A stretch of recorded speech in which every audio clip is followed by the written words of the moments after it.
Saviez-vous qu'il est recommandé aux touristes français voyageant en Inde de se signaler aux autorités consulaires?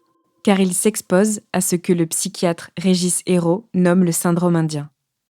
Un choc culturel, cette exaltation soudaine et intense qui peut provoquer angoisse et délire chez des Occidentaux confrontés à un exotisme et un imaginaire puissant. L'Inde n'est pas la seule destination à avoir son syndrome. On parle aussi du syndrome de Paris, constaté chez des touristes japonais, du syndrome Stendhal, pour celles et ceux qui se retrouvent soudain exposés à un choc esthétique trop fort, ou du syndrome d'Ulysse, ce mal consécutif à un tour du monde. On parle alors de voyage pathogène, quand celui-ci se met à provoquer un trouble chez des touristes jusqu'alors exempts de tout problème de santé mentale. Globe-trotteuse, Elena fait un jour le voyage qui risque de tout changer. Vous écoutez Transfert épisode 189, un témoignage recueilli par Hélène Carbonel.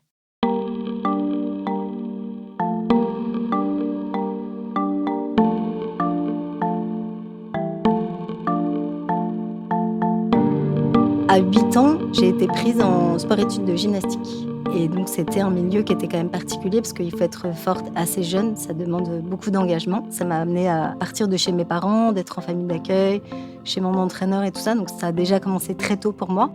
En gym, les entraîneurs nous traitent un peu comme des numéros. On a un rapport au corps qui est particulier. On se fait peser tous les lundis matins. Moi, je me faisais vomir. C'est quand même une pression qui est particulière. On rentre dans un milieu qui est assez extrême, où on doit pousser nos limites physiques et aussi mentales. On doit être aussi sous le coup d'une autorité. Et on est un enfant, donc on a peu le temps d'être enfant en fait. On est assez rapidement adulte. À 12 ans, j'arrête la gymnastique. Je décide et on m'autorise aussi à arrêter. Et on parle du plongeon. C'est une kiné justement qui me soignait parce que j'étais blessée et qui me dit tiens, pourquoi pas. Et là vraiment, d'un coup, j'ouvre grand les yeux et je me dis ah ouais, mais c'est trop pour moi.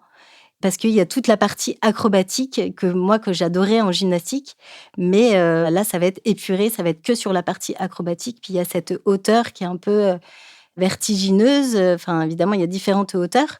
Tout de suite, il y a une attraction avec ce sport.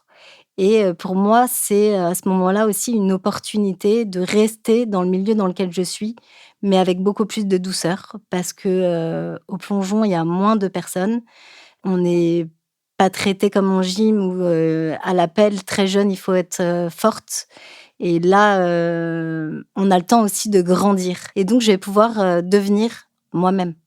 Ce qui me passionne dans le plongeon, c'est le rapport très intense qu'on peut avoir, c'est-à-dire que la chute dure 1 seconde ou 2 secondes maximum, mais c'est tout ce qu'il y a avant pour 1 seconde d'intensité, 1 seconde extrême où on joue pas sa vie, mais on joue beaucoup de choses. On joue la souffrance ou la douleur, c'est sûr, et on essaye de se perfectionner pour arriver à la perfection, ce qui est la verticale, arriver à la verticale sans une goutte d'eau. Donc c'est un travail très minutieux, mais c'est toute cette intensité, toute cette concentration pour s'élancer. En plus, j'ai choisi le 10 mètres, donc c'est, voilà, plongée de 10 mètres et on voit quand on se présente au bord de la plateforme et ben, on a l'impression de s'élancer de 15 mètres. Donc c'est assez fort émotionnellement et en fait, on a très peu de droit à l'erreur. Cette marge-là, elle est vraiment très légère et on doit s'apprivoiser soi-même parce qu'en fait, quand on parle de compétition et tout ça, c'est soi avec soi. On est seul face à ce vide, on doit en faire quelque chose en l'air pour arriver à peu près vertical, en tout cas, essayer de se sauver presque. C'est assez fort émotionnellement et ce que j'aime, c'est aussi ce rapport à l'humilité dans le sens où on peut être champion olympique, on peut se prendre un plat comme tout le monde. Donc ouais, c'est ce rapport à l'humilité, c'est vraiment on doit être humble parce qu'un plat 10 mètres, c'est, direction l'hôpital, décollement de la plèvre, c'est quand même, assez, costaud, quoi. Le quotidien à partir de mes 12 ans, à 8 heures, on est en cours jusqu'à 11 heures. À 11 heures, on va à l'entraînement jusqu'à 13 heures, 13 h 30. On mange et après de 14 heures à 16 heures, c'est encore cours et après de 16 heures à 19 heures, entraînement. Après on mange, après on a encore les devoirs et puis après, on s'étale, sur notre lit. Mais quand même, au fur et à mesure, j'ai la force de, le soir, de faire d'autres choses puisque, finalement, j'adore mon sport, j'aime, mon environnement. mais j'ai envie de découvrir aussi plein de choses. J'ai cette appétence à côté qui me titille. Alors au départ, ça se traduit plutôt par la fête, le partage avec les sportifs et tout ça, parce qu'il y a pas mal de proximité, mais c'est aussi mon envie d'aller à l'extérieur parce que en fait, l'INSEP, c'est un microcosme. Je suis contente d'y être, mais j'ai quand même cette attirance toujours à aller vers l'extérieur, voilà, découvrir, comment ça se passe, le monde, en fait, ailleurs. Parce que finalement, le sport, c'est peut-être très intense, mais c'est quand même assez restreint dans un monde qui est particulier où, on voyage, mais on va dans les hôtels, on va dans les piscines. Donc c'est pas du voyage totalement comme, moi je me l'imagine. J'ai envie de plus de découvertes, en fait.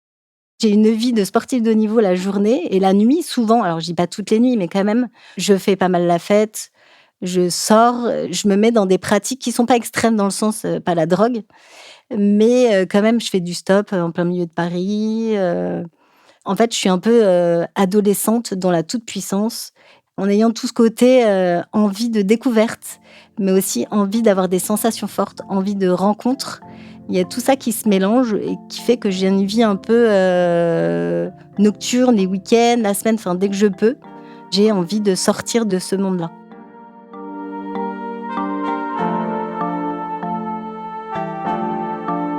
Donc j'ai 18 ans, je suis en équipe de France, donc je pars, en tournée et dont, le Mexique, El Paso, un lieu mythique. Au lieu de rester dans la piscine ou dans mon hôtel un peu protégé, je m'autorise pendant les soi-disant siestes à m'éclipser pour aller, voilà, découvrir un peu la ville et là où j'ai envie d'aller moi-même. J'ai besoin de faire la fête, j'ai besoin de découvrir ailleurs comment ça se passe, j'ai envie de découvrir plein de choses. Ce qui se passe, c'est que, bah, au bout d'un moment, l'erreur, elle arrive. Je suis à Vienne, c'est la qualification pour la coupe du monde qui a lieu en Nouvelle-Zélande et moi, en fait, l'objectif dans le plongeon, c'est, d'aller à l'autre bout du monde. C'est peut-être pas forcément, les jeux olympiques. Enfin, évidemment, j'ai ça dans un coin de ma tête, mais c'est aller à l'autre bout du monde.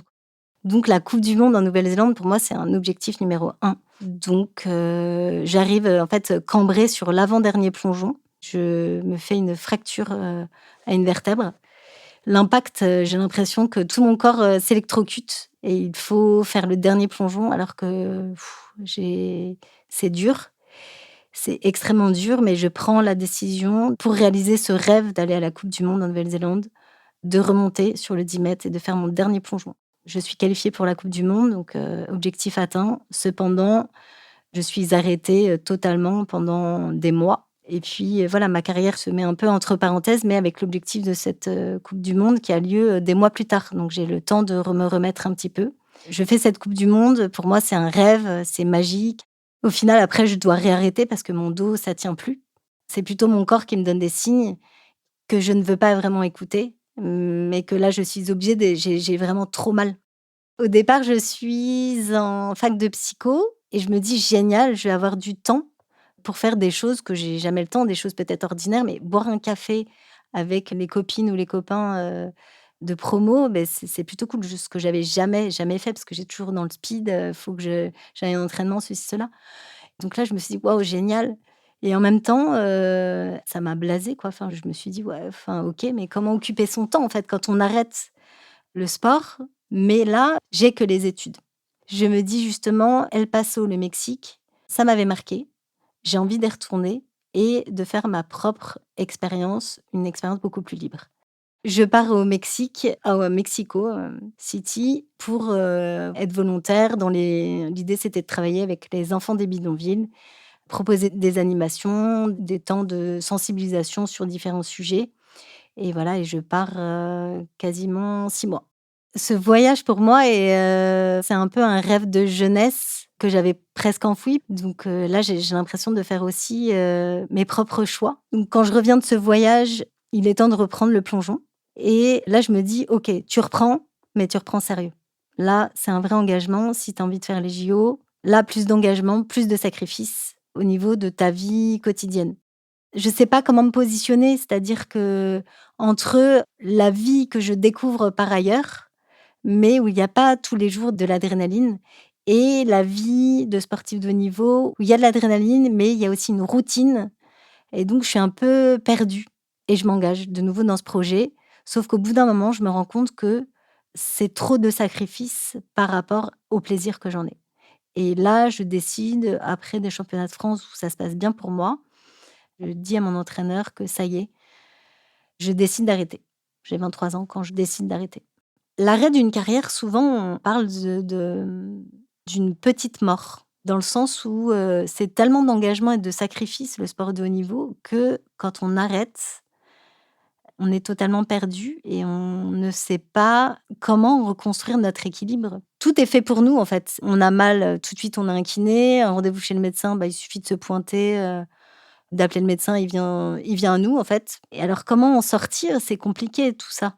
Je reprends des études de management du sport, je fais juste ces études, j'ai encore du temps à côté. Alors comment cette fois-ci je m'en sers de ce temps? Eh ben, je fais un stage de saut en parachute, je vais grimper Notre-Dame de Paris, je fais, tout ce que je peux faire qui, procure des sensations fortes. Je m'éprouve en fait dans différents domaines. Et un jour, je prends le train pour aller au Pays basque, visiter mes parents et en fait, à Dax, il monte un vieux monsieur. Moi, je suis en train de lire un livre d'Alexandra David-Nesle, une Parisienne à Lhasa. Ce monsieur voit que je suis en train de lire ça, alors il enclenche la conversation et il me parle du Tibet et il me parle justement de son propre voyage. On parle pendant 30 minutes et moi, je sais pas, j'ai des yeux qui brillent, je me dis qu'un jour, moi-même, j'irai.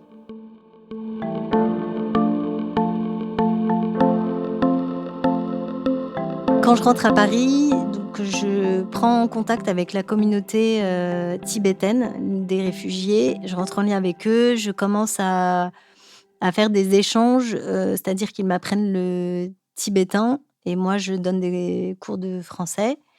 Je prépare doucement ce voyage et finalement je pars, 6 mois. C'est une grande aventure où, justement, l'idée c'est d'aller à la rencontre des Tibétains. J'ai pas d'objectif précis, mais j'ai quand même une question qui est un peu philosophique.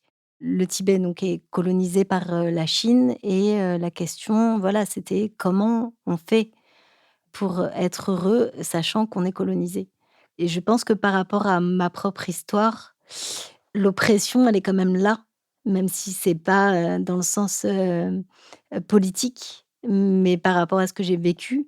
Mais j'étais aussi dans un carcan, dans un microcosme, dans cette libération-là, voilà. Après j'avais pas de pression, enfin, en tout cas pas comme les Tibétains, mais il y avait des choses qui me faisaient écho. Alors peut-être que au moment où je cherche un peu ma place dans la société, je vais vers cette population-là. C'est ma propre voie à moi que je suis en train de chercher là, déjà. Alors je suis pas Alexandra David-Nesle, mais en étant toute seule, je suis invitée dans les tentes de nomades.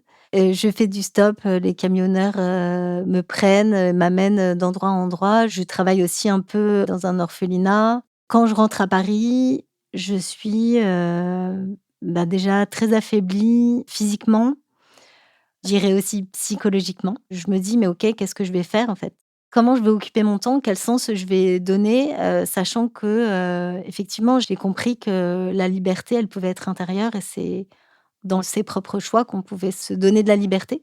Mais en même temps, j'ai pas envie de rentrer, j'ai pas envie de me confronter encore trop à moi-même, à prendre ma place dans la société, en France, dans mon environnement à moi.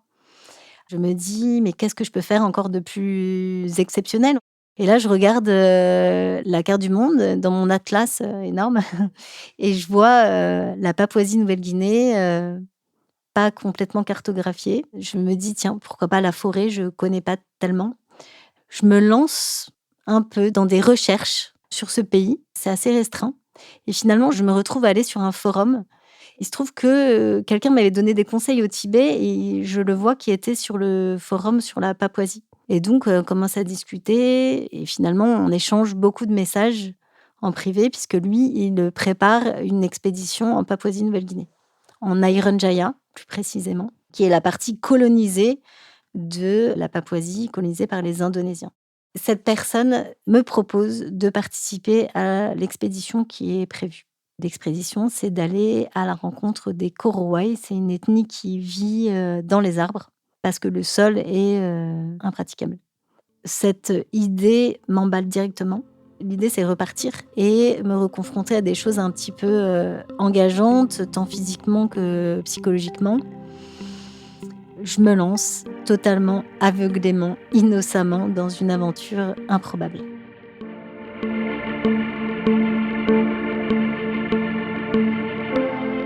En fait, j'échange beaucoup de messages avec, Pierre, beaucoup, beaucoup. Je comprends un peu sa vie, lui, ça fait très longtemps qu'il voyage, ça fait, plus de 10 ans qu'il est sur les routes, sans arrêt, donc j'ai, une image un peu, voilà, d'un baroudeur qui est assez proche des personnes, qui est pas, dans la consommation du voyage, qui prend le temps. Donc il y a quelque chose de rassurant pour moi et je suis presque un peu flattée qu'il me propose de participer à cette expédition. Donc j'organise un apéro avant de partir comme, j'ai l'habitude de faire et au final, on me pose des questions, «Mais pourquoi la Papouasie?» Et ce gars, et cette expédition, c'est les premiers signes qui me viennent en tête de, oui, tiens, c'est peut-être un peu étrange pour les autres, donc ça me fait légèrement écho. En tout cas, ça risque pas de bouger mon objectif et je compte y aller, j'y vais, mes billets sont pris, donc c'est parti. En 2006, je prends l'avion direction la Malaisie parce que je vais, rencontrer, Pierre et puis après je rencontrerai les 2 autres, un couple en Indonésie avant de nous engager tous, pour, la Papouasie. Cette rencontre, elle est pas comme prévu. Tout l'imaginaire que je m'étais fait sur cet homme, toutes les projections que je pouvais avoir depuis mon ordinateur, là, dans la réalité, ça s'effrite. C'est-à-dire que pour moi, le voyageur, voilà, il a les yeux qui pétillent, il est hyper ouvert, il est très positif. Enfin, c'est l'idée que j'en ai et là, en fait, je tombe un peu de haut parce que, ou en tout cas, je dégringole de quelques étages parce que c'est pas tout à fait ce qui peut me renvoyer.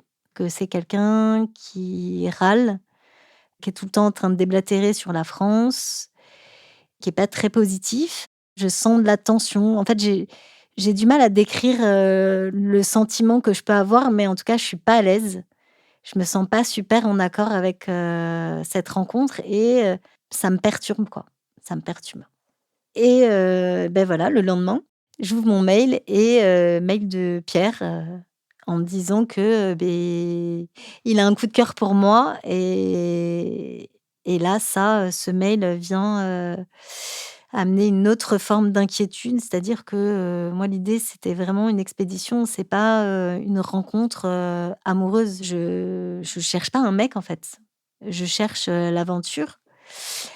Ça vient un peu remettre en question mon voyage parce que là, je me dis: «Ouh là, ouh là, ouh là, là, il y a des signes qui sont vraiment pas positifs pour la suite du voyage» et ça me met, encore plus mal. Je fais le choix de ne pas, continuer le voyage. Finalement, donc je rencontre quand même à Jakarta, le couple avec qui on devait partir et je revois le Pierre en question. C'est à ce moment-là que je leur dis: «Bon, on fait connaissance, doucement». Eux, je les sens très bien, le couple, j'ai aucun problème, mais là, ça va pas du tout puisque j'ai repoussé les avances du coup de Pierre. Je sens que le climat est froid, que c'est assez particulier et donc j'annonce que je ne vais pas, poursuivre le voyage. Ils me disent: «Ben, mais c'est trop dommage, tu pourrais venir avec nous, peut-être pas faire toute la marche qu'on a prévue, mais tu pourrais faire la moitié, c'est-à-dire une boucle au centre de l'île et après eux, ils redescendent jusqu'au Korowai». Au vu de la bonne ambiance avec ce couple, je me laisse un peu, persuader et puis moi aussi je me dis: «Peut-être que mes peurs, elles parlent, trop démesurément». Enfin je sais pas trop, je crois que je suis un peu j'ai du mal à prendre des décisions. Donc on arrive à Jayapura et la descente de l'avion, on est accueillis par des papous juste à la sortie de l'aéroport. C'est, assez fort en émotion parce que on voit qu'on n'est pas accueillis avec des sourires, on n'est pas forcément les bienvenus. J'ai conscience que je suis une blanche, qui plus est blonde et qu'il va falloir s'apprivoiser. Donc j'ai pas un a priori, négatif, mais je sens que voilà, que ça va pas être facile d'entrée de jeu. Ce qui, pour moi ne me rebute pas. Au contraire, je me dis, quand on est colonisé, il y a différentes formes de réactions. Quand il y a de l'étranger qui vient, il faut savoir pour quelles raisons elles viennent. enfin ces personnes. Pareil, on arrive, avec humilité, on essaye d'être discret et surtout d'essayer de voir comment ça fonctionne pour, s'y adapter et de voir qu'on n'est pas une menace. Moi, je préviens, mon oncle et ma marraine que si à la date, de mon avion retour, je ne donne pas de nouvelles, il faudra, appeler les autorités françaises parce que là, ça voudrait dire que les choses ne se sont pas passées comme prévu. Donc, effectivement, là, on va s'enfoncer dans la forêt. Ça demande, une certaine organisation, ne serait-ce qu'organiser son sac puisque ça va être notre seul bagage. Dans ce bagage, il y a quoi? Il y a, du riz, il y a la trousse à pharmacie évidemment obligatoire, 2-3 fringues, mais vraiment pas grand-chose. J'en étais à couper les étiquettes, des marques pour qu'il y ait le moins de poids, possible. Évidemment couteau et c'est, il fait extrêmement chaud mais tout le temps en train de pleuvoir. Donc les conditions, climatiques sont déjà extrêmes. On marche à base de 10 heures par jour. Au départ, on commence tout seul, puis après, en fait, dès qu'on arrive à un village, il faut, payer un espèce de guide papou, mais attention, il faut se présenter au chef du village, qu'il valide notre présence, qu'il soit OK pour nous attribuer un guide. Évidemment, il y a des insectes, il y a des animaux. Faut faire son chemin en coupe donc c'est quand même, très particulier. On a une carte de missionnaire où il y a des points de village, mais c'est vraiment les papous qui nous amènent à trouver un chemin, sinon ce serait impossible. Quand je marche, parfois je me demande, ce que je cherche. Des questions me traversent, d'autant qu'avec Pierre, c'est pas la joie. Il marche lentement. Ce qu'il avait dit, c'est qu'il avait eu un accident de bus, en étant plus jeune en France. Là, en fait, il s'avère que, il traîne vraiment la patte et ça nous retarde beaucoup dans, les projets qu'on avait pu faire. C'est comme un trou qu'il a dans le pied. On a l'impression que ça va gangréner. Il y a une infection qui est assez, costaud. J'ai cette impression qu'il me fait payer que je l'ai rejeté de manière peut-être un peu informelle quand le couple n'est pas trop présent. Il a pas mal de rancœur sur les femmes aussi parce qu'apparemment il n'arrive pas à trouver, chaussure à son pied. Donc voilà, moi je dois continuer à marcher à côté de quelqu'un comme ça qui veut me le faire payer. Moi j'ai plutôt envie de proximité, de solidarité. Donc en tout cas on ralentit le pas, on fait beaucoup plus de pauses, ce trou dans le pied devient de plus en plus béant. Ça suinte, c'est vraiment pas beau à voir. Il boite, il termine même une journée en étant porté par un papou, et on arrive dans un village où justement il y a une piste d'atterrissage. On rentre dans ce village, on est accueillis, on rentre dans une, case et puis on décide de rester pendant 3 jours, enfin de se reposer, que en tout cas Pierre puisse faire reposer son pied et voir, l'évolution. Et en fait, on s'aperçoit assez rapidement que ça devient compliqué. Je commence à tergiverser dans ma tête parce qu'en fait, c'est à partir de ce point-là que eux, ils peuvent soit redescendre et aller directement voir, cette ethnie ou soit remonter et finir la boucle qu'on avait commencée. La question devient criante, qu'est-ce qu'on fait? On se pose en prenant en compte la situation de Pierre et de son pied.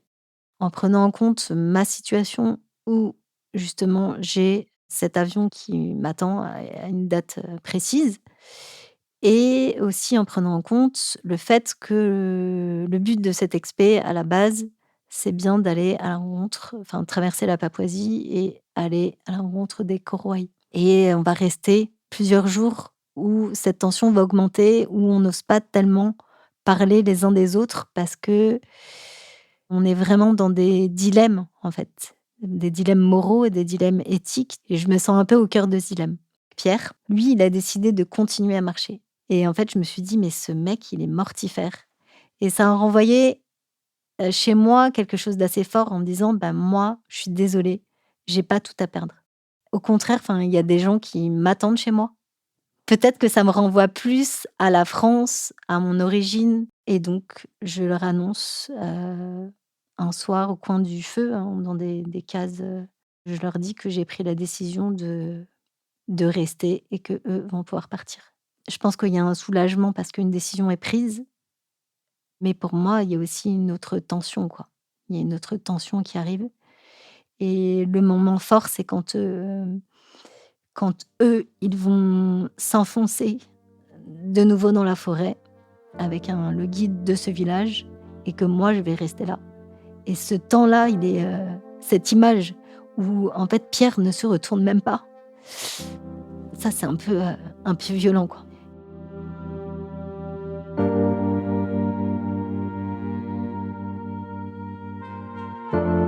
Personne vient vers moi comme ça, au contraire, on s'éloigne de moi, je suis un peu la pestiférée, j'ai l'impression.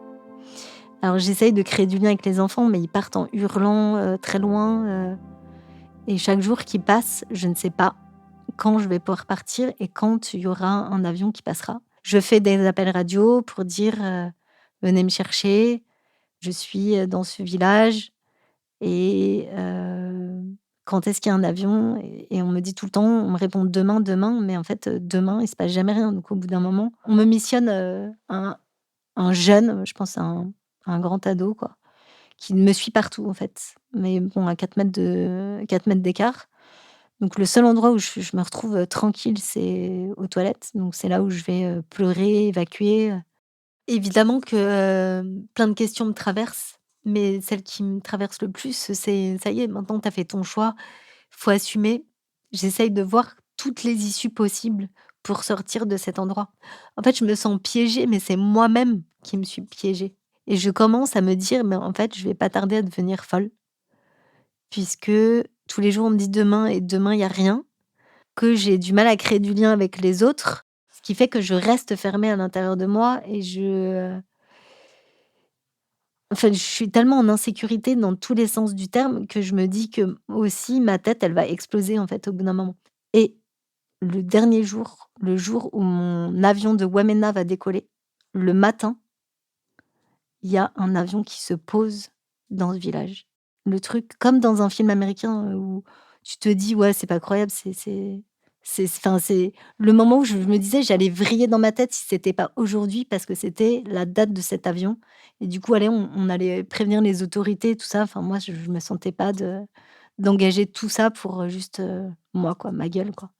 L'avion se pose donc tous les papous arrivent, à côté de l'avion et je pense que c'est peut-être le seul moment de joie que j'ai pu partager avec eux. Parce que moi, c'était la joie de me casser quoi, de me barrer d'ici.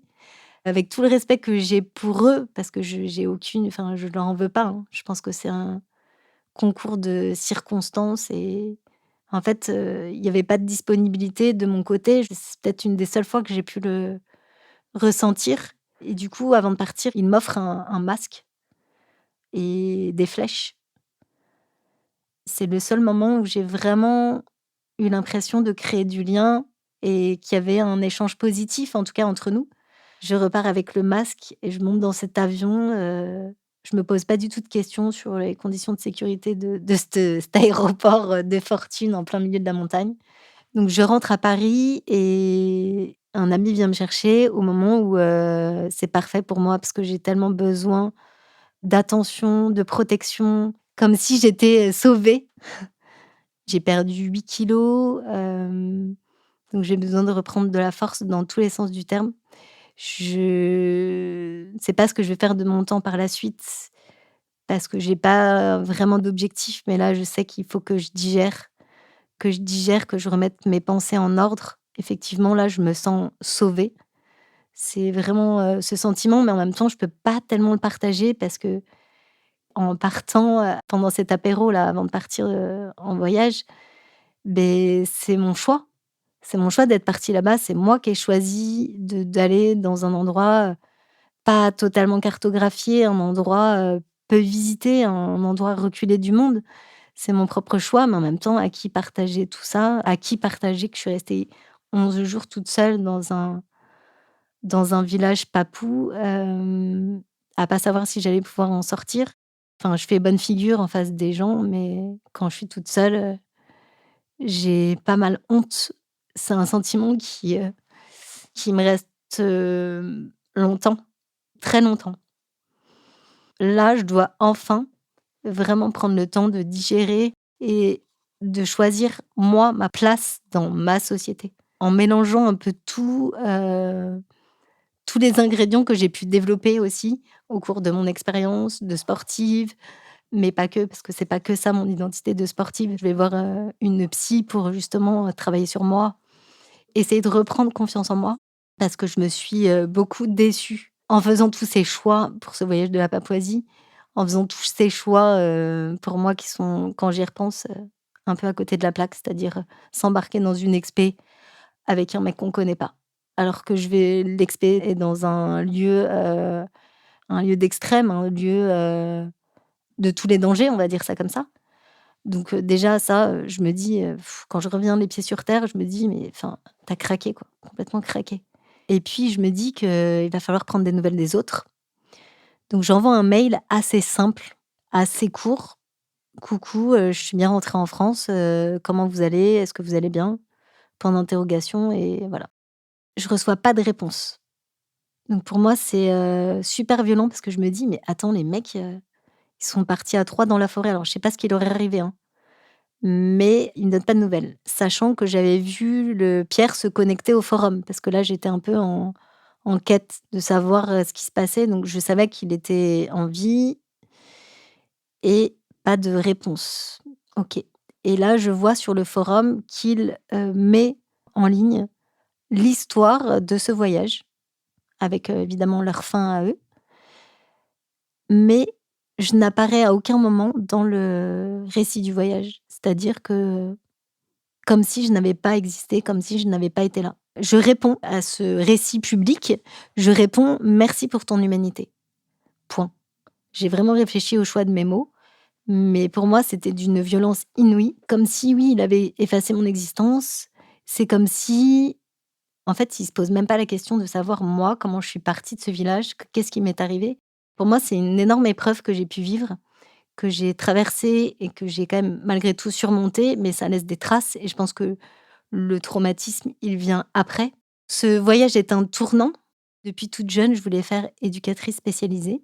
J'avais l'image d'un éducateur, c'était quelqu'un qui avait vraiment, bourlingué, qui avait, l'expérience de la vie et jusqu'alors, je me l'autorisais pas parce que j'avais l'expérience peut-être d'une vie, mais pas de la vie, des vies. Je m'autorise à me dire que c'est le moment pour moi et ça vient faire sens sur tout ce que j'ai pu expérimenter, moi, dans ma propre vie, dans le lien à l'autre. Je suis à la bonne place, puisque je cherchais tellement ma place. Beh, la Papouasie, ça a signifié, la fin d'une quête d'extrême, mais pour autant, j'aime toujours les sensations fortes. Je suis pas quelqu'un qui prend beaucoup de plaisir dans la routine. J'ai besoin de découvertes tout le temps et pour moi, ce qui était difficile, en Papouasie, c'est que j'ai été justement, au plus près de la différence, mais j'ai pas été disponible et je m'en suis longtemps voulu. J'ai eu longtemps honte de m'être fait du mal, mais aussi de ne pas avoir été disponible, ne pas avoir, j'aurais tellement pu vivre l'expérience différemment. Mais j'étais tellement dans l'insécurité que ça n'a pas été possible parce que pour créer du lien, faut se sentir à l'intérieur quand même, solide, ce qui était pas mon cas. Donc j'ai gardé ce masque et ces flèches qui m'ont été, offertes à mon départ. Quand je les vois, en fait, je suis assez partagée entre 2 sentiments. La honte qui est longtemps restée en moi et le fait que ce soit difficile d'en parler, puisque je me culpabilisais beaucoup de m'être mise dans cette situation et aussi la fierté.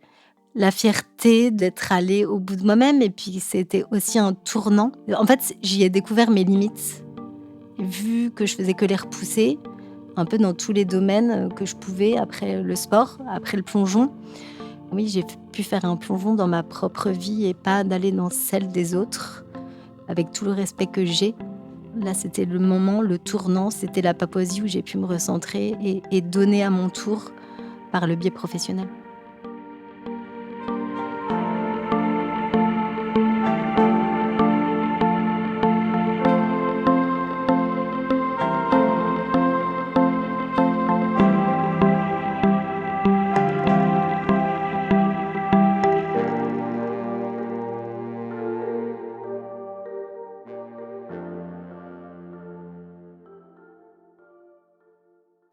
Vous Vous venez d'écouter Transfert épisode 189, un témoignage recueilli par Hélène Carbonel. Il a été produit et réalisé par Slate.fr sous la direction de Christophe Caron et Benjamin Septem-Ours. Production éditoriale, Sarah Koskiewicz. Prise de son, Benjamin Septem-Ours. Montage et réalisation, Victor Benamou. Musique, Thomas Loupias.